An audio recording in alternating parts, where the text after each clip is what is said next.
Hello everyone, this is Toyo from Hokago Card Time, and welcome to another edition of 50 and 5, a series where we aim to break down a deck from standard or premium in around 5 minutes or less. Today's 50 and 5 features a deck from the brand new booster set V Extra Booster 06 Light of Salvation, Logic of Destruction.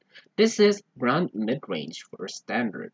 So let's get right into it. Let's break down Brandt Midrange starting with our main grade 3, the main focus of the deck, Wandering Starhulk Ruler, Brandt. Brandt's skill is pretty simple. For Counter Blast 1 and Soul Blast 1, you get to reverse your opponent's trigger effects until the end of their next turn.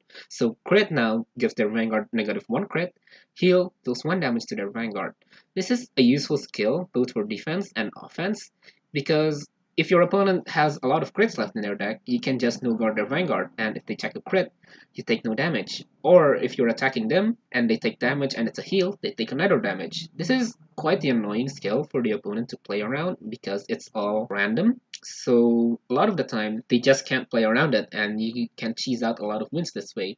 But that said, Brandt himself is not a consistent win con, so we need the help of the VR from the previous set, Waving Deletor Greidol. For Counter Blast 1 and Soul Blast 1, when you ride him, you get to bind an opponent's rearguard face down. But if you ride from a grade 3, you delete your opponent's Vanguard, and it gets 1 critical until the end of the turn. Delete is a very strong mechanic. It basically gives plus 10k to your front row, while Greidol himself gets a crit. This is our main way to secure games, because 2 turns or 3 turns of Greidol is very difficult for any non-protect deck to deal with, especially if they don't have another grade 3 to rewrite afterwards, which can just lock them out of their Vanguard skills for their turn. So that's our grade 3s, but our main strength of the deck comes in our grade 2s, with 4 copies of Swift Deletor Giari, 4 copies of Whiteact or Vect, and 3 copies of Starhulk Rururi. So starting with Giari. Giari's first skill is not very relevant in this deck. When you place him on rearguard, he gets plus 4k if you have more rearguards than your opponent.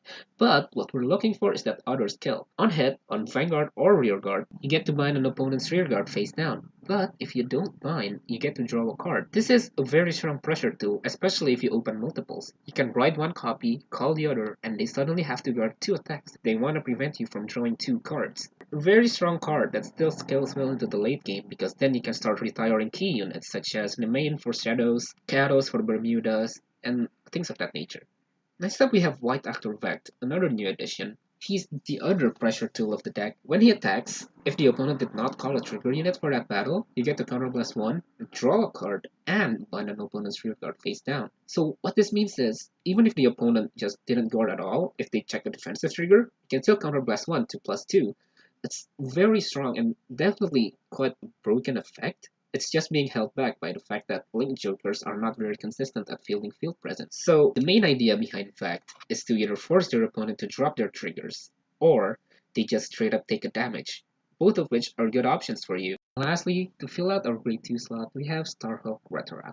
Rururi gains plus 10k whenever you drive check a Starhulk, but a second skill, when he intercepts, if you have a Starhulk Vanguard, you get to look at your opponent's top card and you can either bind it or leave it there. It means you get to control your opponent's trigger checks for the turn, which plays into Brandt's skill of reversing triggers.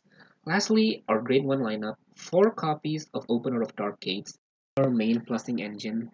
You basically just fill this one, look at the top 2 cards of your deck, and call a card with grade equal to or less than your opponent's Vanguard. Basically, you just want to play her early, call a grade 1 or grade 0, it doesn't really matter, as long as you have a booster, just to get more bodies on the board. Gaen retires itself to remove one of your opponent's rear guards, while also drawing and discarding, digging deeper into our deck for more attackers or blockers. Lastly, we have our attack slots. 2 copies of Starhulk Gikrus, 2 copies of Treasure Child of the Magnetic Resonance, and 2 copies of Sharp Ring of Collapse Anilam.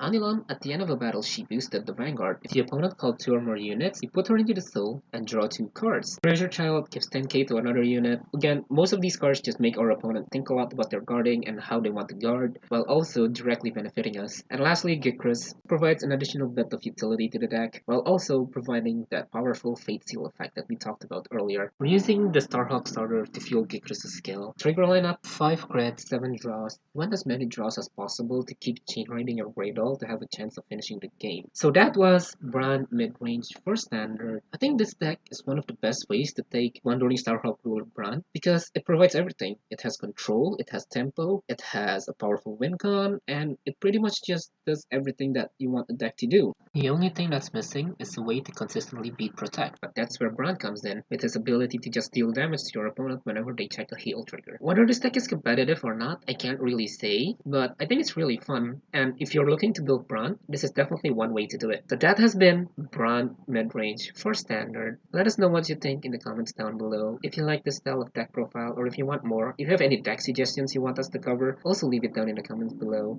And this is Toyo from Hokago Card Time. See you next time. Bye bye.